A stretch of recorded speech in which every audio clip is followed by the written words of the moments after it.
नमस्कार, मैं आशा आप सभी का अपने YouTube channel stories world with Asha में स्वागत करती हूँ। आज की भी कहानी एक प्रसिद्ध दर्शनार्थी की कहानी है। कहानी क्या, यह उनके जीवन की एक छोटी सी घटना है जो हमें भी बहुत कुछ सिखा सकती है। चलिए सुनते हैं उनके जीवन की एक छोटी सी घटना। इस घटना का शीर्षक है संगीत की साधना।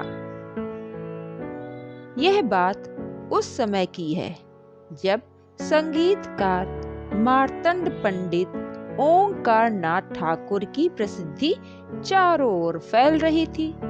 संगीत के प्रति उनका समर्पण अद्भुत था। वे दिन रात साधना में लगे रहते थे।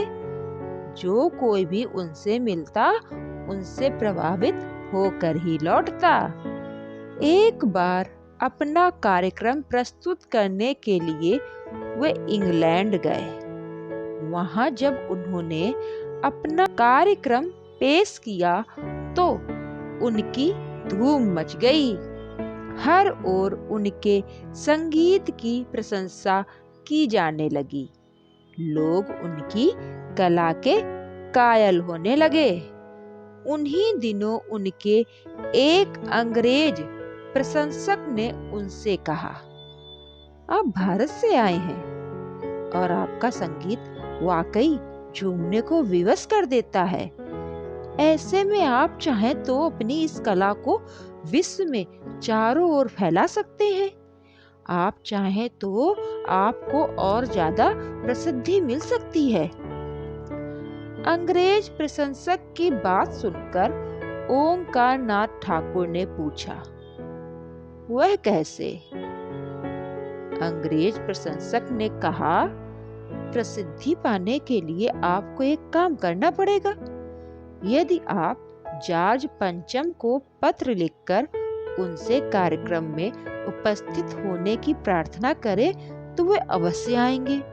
इससे आपका कार्यक्रम भी बेहद सफल होगा। साथ ही जॉर्ज पंचम आपके संगीत से प्रसन्न होकर आपको राय बहादुर की उपाधि से सम्मानित कर देंगे। आप जानते ही हैं, ऐसा सौभाग्य बहुत कम ही लोगों को नसीब होता है। यह सुनकर पंडित जी मुस्कुराए और बोले, क्या आप मुझे चाटुकार समझते हैं कि मैं प्रशंसा और पदवी के लिए जॉर्ज पंचम के दरबार में अपनी अर्जी लगाऊंगा? मैं संगीत की साधना और सरस्वती माँ की उपासना के रूप में करता हूँ। विदेशी शासन की किसी पदवी या पुरस्कार की मेरे मन में कभी चाह नहीं रही। और वैसे भी असली कला वही होती है जो किसी पुरस्कार या प्रसिद्धि की चाह नहीं रखती। कला तो अंतर मन से उपजती है।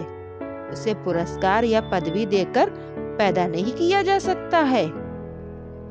वह अंग्रेज कला के प्रति पंडित ओंकार नाथ की यह निष्ठा और दुनियावी सम्मान के प्रति विरक्ति का उनका भाव देखकर चकित ही रह गया।